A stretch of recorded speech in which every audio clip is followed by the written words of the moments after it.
Асаба туунун анык баасын ар бир адам билет. Ошентсе да эки ооз сөз. Жарданган журтту жалпы бириктирип, багытынан тайгылтпаганда, эчемдердин демин көтөрүп, эрдиктерге үндөгөндө, карапайым калкты кадырлуу журт катары таанытканда ушул көк асаба кызылтуу. Кылымдар басым берген таразалап, кыла албас эч бир адам кара санат. Кырылбай жер үстүндө жашап келди, кыргызым Манас рухун даңазалап. Ортоголумдун орошон бир акылманы о жараткан, эгерим элимди өткөл учурда жашата көрбө деп тиленген экен. Алынсыңары доор тогошуп, заман алмашкан, ушул күндөрү кыйын кезеңдерге кептелип турганда, эгемен элди иритпей уюткан идея керек деп келебиз. Бир топ жылдан бери аталган айдыңда иш алып барган Багдөлөт фонду өткөн айда өлкөбүздү түрө кыдырып, Манас туусунун алдында биригүүгө үндөп келди. Бул иш-чарабыздын негизги максаты ушул эл арасынан жүрүштү атчан жөө жүрүп отуруп, ошол элдер кошулуп жүрүш астында биригүү, ынтымакка келүү деген жөрөлгөнү баштамакчыбыз. Бул ушул жакшы бир тилек, жакшы ниет, эл ынтымакта болсо, биримдикте болсо, мындан ары да өсүп өнүгүүсүнө жол ачылса деген гана ой максатыбыз бар.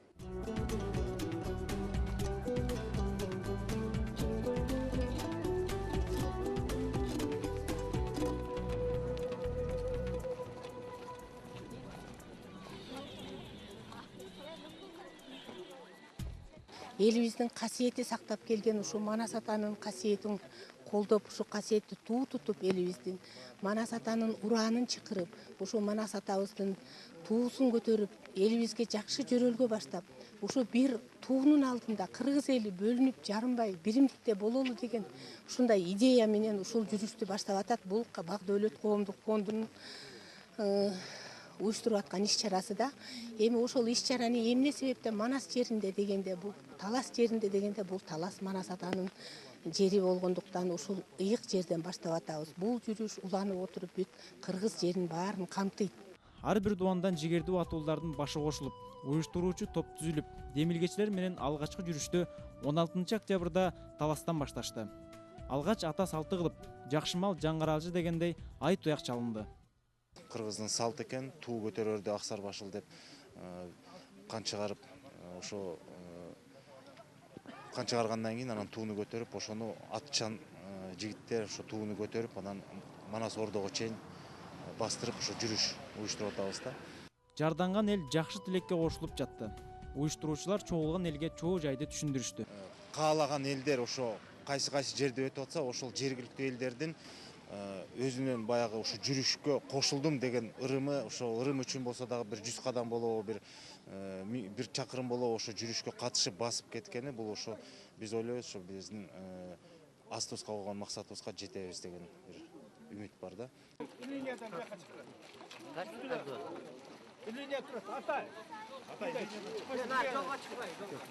Туугандар, бүгүнкү жасала турган ырымыбыз бул өтө маанилүү чоң иш-чара болуп атат.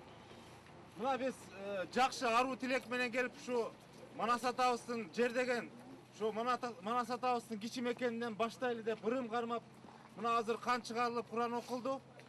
Манастын туусун көтөрүп, Манастын туусунун алдында жалпы кыргыз журтчулугу, элибиз биримдиктүү бололу, ынтымактуу бололу деген ураан менен баарыбыз ушул жерге чогулуп келген баардык туугандар ушу Манастын туусун көтөрүп, азыр атчан жигит көтөрүп кеткенде жүрүш башталат. Ошонун аркасынан атчандар, анан кийин туугандар мүмкүн болушунча ар кимибиз жөө ушундай бир өзүбүздүн жеке салымыбыз болсун деп, ырым болсо дагы бир 50 кадам болобу, 100 кадам болобу жөө ушу жүрүштү баштасак, андан кийин шартка карайлы. Эгерде жөө баса албагандар болсо, кийин артка ээчип аткан машиналарга отурмуздар, бирок жөө басканыбыз ошол биз жүрүштү баштап, атайын ушул жерден эртең менен күн чыгып аткан маалда күн чыгышты беттеп, ушу Манастын туусун көтөрүп, кыргызга жаңылануу келсин, жаңы күн менен жаңы заман келсин деген аруу тилек менен жүрүшүбүздү баштайлы.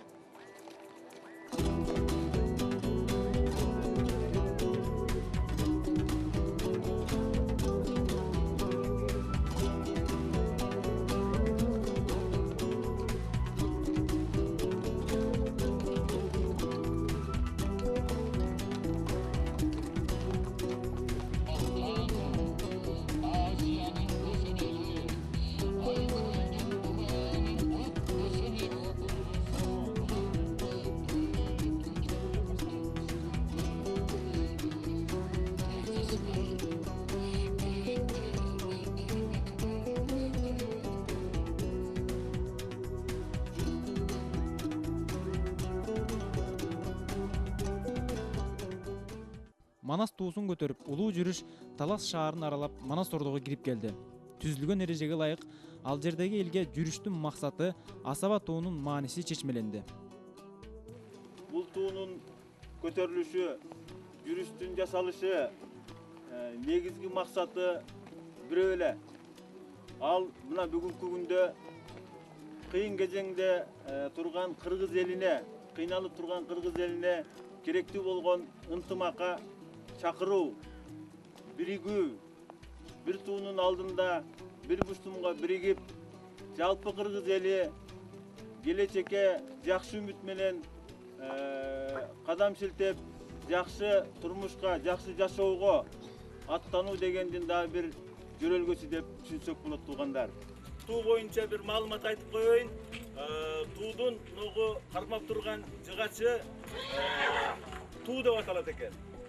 Бул жыгачы туу деп аталат. Ал эми көк асабасы деп желбиреп турган бул байрагы жел асаба деп аталат. Андан кийин башындагы айзасы туудун түбөгү деп аталат экен. Андан кийин ошол туудун алдындагы чачыгы байрагы деп аталат экен. Мына ушул 4 буюмдан турган нерсени бириктиргенде мунун күчү биригип, бул Манас атабыздын кызыл туусу көк асабасы деп аталат экен. Улуу жүрүштү уккан жашкары ага кошулуп Манас ордого чейин келишти. Касиеттүү Талас жергеси кыргыздын руханий ордосу. Жүрүштүн мындан башталганын да ошондон. Манас атабыз илгери чачылганды жыйнаган, кулал таптап куш кылган, ар кайсы жактан келгендердин баары ушу Талас элине, Талас шээринде келип, ошол жерден баш бириктирген, ынтымакка келишкен, ырашкерликке келишкен. Мына ошону башта биринчи ушу Талас шээринде баштап атасыңар. Бул эң сонун саамандык болуп атат. Ушуну таштабай улантыңыздар. Жалпы эл үзүлгөн, уланып, чачылганы жыйналсын. Кыркыруу журттун баары бир туунун астында Манас атабызга кызмат кылып, ошо Манас атабыздын туусунун астында жалпы эл биригип, кыргыз эли үчүн жалпы өзүбүзгө өзүбүз тура ала турган, өзүбүзгө өзүбүз келечекте муундарга ушундай бейиштей жерибизди татыктуу өткөрүп бере эле турган журт бололу деп ушул Манас атабыздын туусунун астында чакырык кылып көтөрүп атышат. Жүрүш Манас ордодогу Айкөл бабанын айкелинин жанында манасчылардын улуу баяндан айтуусу менен уланды. Var, Eralmanbet dağı var, Akbaltanın çuvagı, Güldürdün uğrun hacı vay, Güldürgüçü çalı vay, Kara tokum acıgı, Kambar uru şarıgı, Büyüşüngördün ümötü, Ümöt uğru jaysana, Arbandardın haltayı, Görgöndürdün törtayı, Tölgöçü kara tölögü, Tün içinde yol yürse, Tümende kırgız bol yürse, Türkünün izin жаңылбас, Tümen jaynak şuutu, Tümenden çıkan kuğusu, Kara tülögü avke, Cangir ulu javke, Kırımda mınday yok bolup, Kıyrı kızıl çok bolup, Oşor eldi başkargan erabi keşer bolup. Jakım menden alыстın, Irrağından bütkündü, Oldunдағы qarra jeri, Irrağından bütkündü, Ay vatanım qarasa, Jetik avat qarra jeri, Аңтарылып түшкүндү, Шайгалдаган шер ошо, Ата кең манна зер ошо, Айта берсе сөз жетпейт, Көрү берсе көз жетпейт, Айбалта менен кылычтын чабышынан бүткөндөй, Найза менен калкандын сайышынан бүткөндөй, Аламдан ойлордун жарышынан бүткөндөй, Бүтүн кыргыз элиңдин намысынан бүткөндөй, Айтылар сөздүн береги нагызынан бүткөндөй. Мен кыргыз деген жүрөгүндө сезими бар адамдардын баарын ушул жүрүшкө катышууга чакырат элем.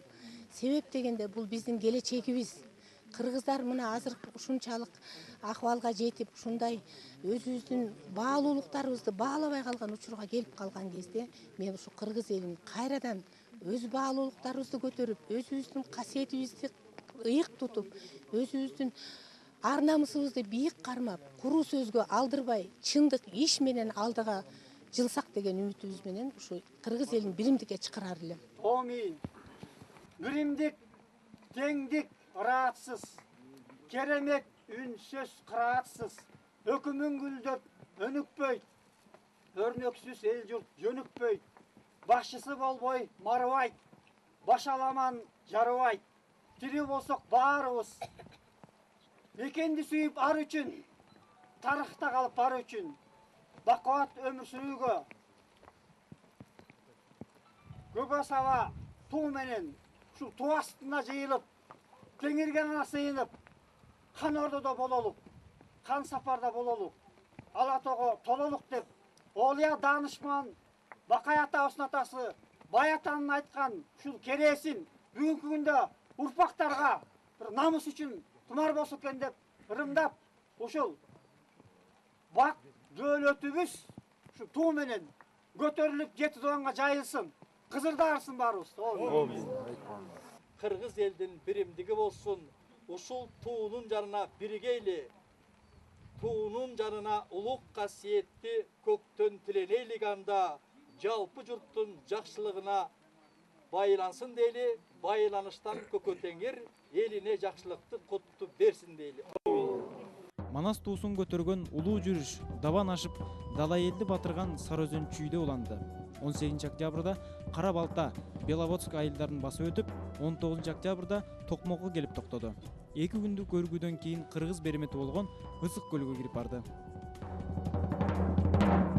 Топту баштоочулар барган элдин баарына Манас туусун көтөрүү улуу жүрүшү тууралуу түшүндүрүп, жалпы журтту партияларга бөлүнбөй Манас туусунун алдында биригүүгө чакырып жатты. Түшкө чейинки маалда гана уюштуруп атабыз, күн чыгышты көздөй бастырып атабыз. Бунун баарын ырым кармап атабыз. Анткени Асабада да карасаңар, Белги дагы бул Манас дүйнөсүнө таандык күн теңири деген белги деп айтылат бир вариант боюнча. Же болбосо аалам менен жердин ортосунда адамдын сөлөкөтү тартылган белги. Анан түпөгүндө болсо күндүн чыгып келатканы 9 нур чачырап турган түпөгүн атайын жасатылган да бул. Биз да ошол кыргыздын элинин биримдиги үчүн, ынтымагы үчүн, жыргалчылыгы үчүн, бакубат жашоосу үчүн ушу туу астында бириккенге биз аябай ыраазычылык билдирип, дайым ошо кыргыздын оош кыйыш иштеринде, замандарында жалпы журт менен биргебиз деп ишендирип кете алам. Карой айылынын жашкарысы жалпы чогулуп, уюштуруучуларга ыраазычылык билдирип, жүрүштүн жүгүн көтөрүшүп кошулушту. Ата-бабалардын өтүп кеткен касиетин колдоп, жүрүш жасап атканыңарга чоң ыраазычылык билдиремин. Силердин артыңардан келечектеги жаштарыбыз өсүп, Манас атамдын туусун такай көтөрүп жүрсүн. Силерге чоң рахмат, ыраазычылыгымды билдиремин. Манас атабыздын илгерки жолсундарын ушу эл жери деп күйгөн максаттарын ишке ашырып атасыңар. Ушуңар бул асыл тилегиңер ишке ашып, Кудайым тилек берип, асыл тилегиңер Кудайым кабыл бийик тилек, жакшы тилегиңер кабыл болсун дейм. Элибизде ынтымак болсун, баарыбыз бир жакадан баш чыгарып, бир жеңден кол чыгарып дегендей чоң биримдикте бололу. Бул иш-чарага менин көз карашым жакшы, анткени деген кыргыз эли ынтымактуу болуш керек. Ушул иш-чара жүрүп атканда биз келип аябай кубанычтабыз көргөнүбүзгө. Мен кыргыз элин ынтымакка жана биримдикке чакырам. Мындан ары Кыргызстан келечеги бай болуп кетишине, келечеги кең болушуна баарыбыз тилектешпиз. Жалпы бата тиленип жүрүш андан ары карай уланды. Жоон эл түшкө жакын Чолпон атага кирип келди. Эч жака кайрылбай эле ушу өзүбүздүн руханий дүйнөбүзгө кайрылып, руханий тарыгыбызды жакшылап карасак эле, менин оюмча мамлекетибизде тынчтык болот. Манас атанын урпактары, чоролору өздөрүн ошолуктагы чоролордой сезип, келечекте кыргыздын намысын түшүрбөй турган, көкөлөтө турган, көтөрө турган, туудун астында элге кызмат турган жаштардан болушсун. Жалпы касиеттүү көлдүн элине, көлдүн жерине, көлөнеге ыраазычылык билдирип, баарыбызды Кудай колдосун. Омин. Таластан чыккан улуу жүрүш Манас атанын көк асабасын Төп районунда желбиретти. Жүрүш шаңдуу көрүнгөнү менен биргеле эмне деген касиеттерди да ээрчитип жүрдү. Анткени иш-чаранын жүрүшү шыр жана шаймашай аткарылып, кошулган эл таасирлерин жакшырган да жок. Бостер айылынан бери ушул жүрүшкө кошулуп келатам. Кудай буюрса, көлдүн бою боюнча кошо жүрүш менен чогуу жүрөйүн деген ниетим бар. Негизи эле кыргыз элине мен ушул ынтымак каалайт элем. Кыргызымдын туусу көтөрүлүп, ынтымакта болуп, жерибиз гүлдөсө экен, элибиз ынтымакта болсо экен деп айтар элем. Просто хочется сказать, что у нас прекрасная земля, прекрасные люди. И вот кому-то надо разъединить нас, чтобы ничего у нас нормального в жизни не было. Поэтому вот это вот движение, оно очень вовремя. Мы сейчас действуем, как в известной басне «Лебедь, рак да щука». До тех пор, пока у нас не будет единства, в нашей стране не будет ни мира, ни спокойствия. Эртеси аруу тилек аркалап жүрүштүн катышуучулары Ысык көлдүн тескегин кыдырышты. Тоң районунун борбору Бөкөнбаев шаарчасына кирип келишти. Белгиленген тартипте жүрүштүн максаты мүдөөсү айтылып, асабаны чечмелеп түшүндүрүштү. Туудун ногу кармап турган жыгачы туу деп аталат. Ал эми желбиреп турган бул байрагы асаба деп аталат. Андан кийин башындагы майзасы туудун түпөгү деп аталат экен. Андан кийин ошол туудун алдындагы чачыгы байрагы деп аталат экен. Мына ушул 4 буюмдан турган нерсени бириктиргенде мунун күчү биригип, бул Манас атабыздын кызыл туусу көк асабасы деп аталат экен. Элди тынчтыкка чакырганыңар бул эң жакшы нерсе. Аз деле мына элибиз азыр ар кандай кырдаалда туруп атат. Өзүңөр көрүп атасыңар. Ушу тынчтыкка чакырып, Манас атанын туусунун астында бириктирелик дегениңерге рахмат. Жолуңар шыдыр болсун. Мындан ары дагы жүрүшүңөр улана берсин. Ийгилик каалайм. Ушундай биримдикти колдойбуз, ынтымакты колдойбуз. Элибизге тынччылык, жерибизге тынччылык болсун. Ынтымак болсун. Аны кандай саясаттын кереги жок. Ушул элге тынчтык керек. Ушу биримдикти колдоп, биз дагы ушу 4 жыл айынан келип канда биримдикти колдоп, Бөкөнбайдын тургундары бүт толуп турабыз.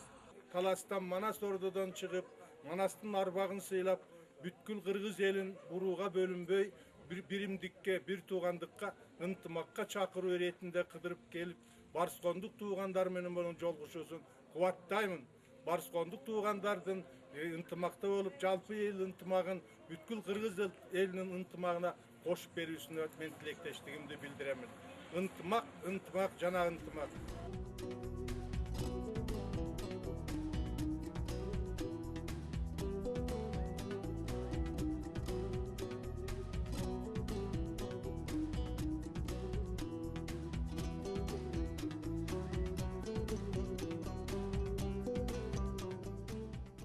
Айкөл атабыздын уранын чакырып, айылдан айыл басып, улуу жүрүшчүлөр Ысык көл дубанынын борбору Караколго кирип келишти. Жол катары каалоочулар кошулуп да жатты. Кызыгы 7 өгүздөн төлгө кылып 7 атчандын кошулганы болду. Биз 7 өгүз районунун 7 өгүз айыл өкмөтүнөн 7 атчан келип, Манас атабыздын жүрүшүнө кошулуп атабыз. Ошол бөлүнбөй жарылбай азыркы саясат бир айылды керек болсо оңго бөлүп атат. Ошону бөлүнбөсүн деп, Манас атабыздын ынтымагынан чакырып, элдерди кошулууга деп үндөйм. Ушундай жүрүштөр көп болсун, ынтымакка чакырган жүрүштөрдү эң баалайм. Жүрүштө саясий боёктун жоктугу, жебир мыкчыгердин колдобогону, болгону мекенчил мырзалардын демөөчүлүгү менен аткарылып жатканы элдин купулуна толуп турду. Таластан бери карай мына Бишкекте, Карабалтада, Токмокто өттү. Биздин Ысык көл жерибизде, Чолпон атада, Түптө, Бөкөнбаев айылында, Оргочордо болуп атат. Мына бүгүн Каракол шаарынын эли чогулуп ушул жүрүшкө катышып атышат. Ушул тапта саясий оюндардын курчуп турган убагында элди бөлүп жарбай, баарын бир журт, бир эл болуп, биримдикке биригип, ушу ыйык Манас атанын туусунун астында ошол жүрүшкө чыкканбыз. Эл журтка тилегенибиз эл арасы тынч болсун, бакубат жашоо болсун, уруу сай-сайга бөлүнбөйлү, биримдикте бололу. 23-сентябрда түшкө маал улуу жүрүштүн катышуучулары Караколго кирип барды. Жарданган элге жакшы тилек ой санааны жарыялап отуруп, катарына кадыресе колдоочуларды да кош алды.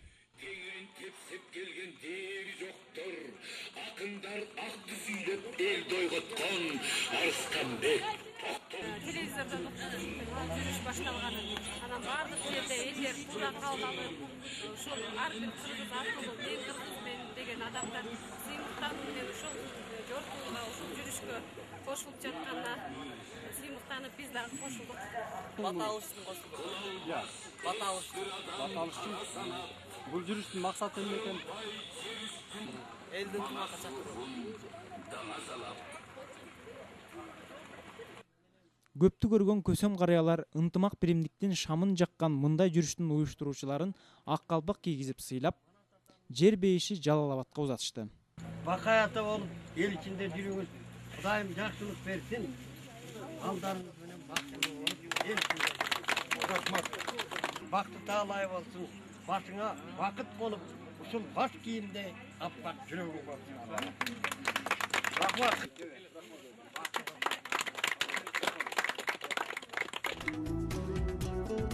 Ошентип улуу жүрүш 27 сентябрда Жалал Абад шаарына жетип келди.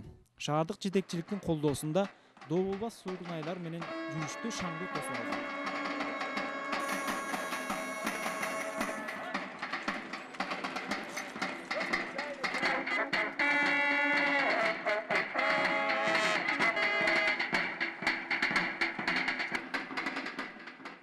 Assalamu aleykum, atpa yurtum amanba. Kanmana satam жүрүшү таластан бери карата ташталып келет кадама. Арбагы дайым колдосон, айланайын туугандар көрүшкөнгө кубанам алакан колду чабады. Бир элбиз, бир журтпуз, жерибиз бир, мекенибиз бир. Дүйнө бизди кыргыз деп таанайт. Бизди Жалал-Абадтык, Оштук же Бишкектик деп тааныбайт, бизди кыргыз деп таанайт. Ошондуктан биз бир гана кыргыз деген атыбызга затыбыз келишип, бир Манастын туусу алдында бир эл бололу. Жалпы кыргыз ушу Манастын туусу алдында бириктире деп чакырып. Ушулардын жүргөнүнө тынччылык пайда болуп келет. Рахмат. Булар качандан бери жүрүп, аяк барды, бияк барды телевизорду көрсөтөт. Ошондон бери заманыбызда тынч болуп келет. Кудайга шүгүр ушундай боло берсин, дайыма тынччылык. Мындан ары карата бара турган жерлер бар. Сиздерди күтүп турган күтүрөп ала тоо кыргыз элдер бар. Ордолуң Оштун аймага Сулайман так тоосу бар. Ошондой жерге барганга карашы кандай калкынды салтанаттын оюңар. Орундасын дайыма ойлогон максат оюңар. Улуу жүрүш эртеси Ордолуу Оштоланды. Ош областынын мамлекеттик администрациясынын орун басары баш болгон шаар тургундары улуу баяндан угуп, улуттук деми көтөрүлүп, жүрүштүн жүгүн бирге бөлүштү. Азабын айтып берейин кызы талак, ошентип кыз талак. Атаң қан курманасты, мен өлтүргөн эмесмин, таяктаңды Ey sözlük kanda semingin tazdın kolundan Bulku alıp kalganı tarihimdi sen bilsen Bayandap bergin sen sarı Bollusu başındı kesip alamın Uşu turgan gözüne çok malı gözüm salam Бұл жүріш жалпы қырғызстандықтардың деміне дем қошып, жарандарыбыздың атамекенге болған патриоттық сезімдерін күчөтүп, көп улуттуу элибиздин ынтымакта, биримдикте жашоосуна чоң түрткү болоруна терең ишенемин. Манастын асабасын, Манастын туусун биз элдүүлүктүн белгиси катары алып, ошол туунун алдында биригели деген уран менен биз ошол жүрүштү баштадык. Манас атабыздын асабасы 29 сентябрда күнөстүү баткен жергесинде желбиреди. Наабаттуу энелер салт боюнча арча менен ысырыктап, жергиликтүү жетекчилик колдоого алып, кубаттап тосуп алышты. Бүгүнкү күнү биздин кыргыз жергесинде ата бабабыздан салт жакшы жөрөлгөлөр жүрүп жатат. Биздин Манас бабабыздын ушундай жөрөлгөн жасап атышат. Кыргызды жатка бербес каймактары, кыдыры жөлөк болгон арбактары, хан Шабдан Батыр тайлактары. Кыргыздын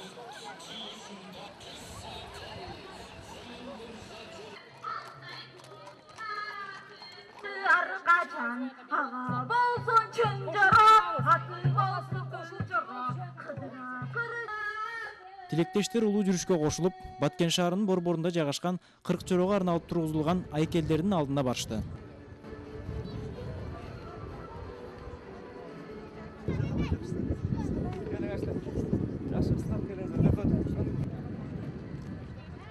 Толкундап, арышын жөн эле бир ар бир кадамым 1 метрден эмес, 4 метр, 5 метрди коюп келгендей сездим да. Мен муну ойлоймун, ошо Манас атабыздын ушундай арбагынын касиеттүүлүгү, күчтүүлүгү деп ойлойм. Манас туусун көтөргөн улуу жүрүш Баткен жергесине жыйынтыкталып, тилек тиленип, жергиликтүү элдин батасы менен аяктады. Ынтыбак болсун, ырашкелдик болсун, эч кандай жамандык көрбөйлө. Бардыгыбыз бирибизди бирибиз колдоп, бир жакадан баш, бир жеңден кол чыгаралы. Я Алла, элибизди башкаргандарга оомат берсин. Я Алла, мына бүгүн биз Манас атабыздын айкелинин астында турабыз. Манас атабыздын арбактары колдосун. Манас атабыздын 44 чоролору колдосун. Дайым биз кыргыз эли бирибизди бирибиз колдоп жүрөлү, бирибизге бирибиз бутак болуп жөнөп жүрөлү. Бар бололу, бир бололу. Амин. Аллаху акбар. Ыйык нерсе туюк болот дейт элде. Түшүнгөн кишиге бул аракеттин өзү көпчүлүккө кадыресе касиет тартуулады. Жаңырган замандын жакшылыктарын жалгаштырууда мындай оготуучу аракеттер жалпы журттун колдоосуна татыганы баштан аяк көрүнүп турду. Элибиз кыйын кезең кыйчалы шүжүрдан кыл суургандай чыгарып кетер, кыраандарды жана кырдаалды күтүп калгандай туюлду. Неси болсо да улуу жүрүштүн учу узарсын, эгерим үзүлбөсүн.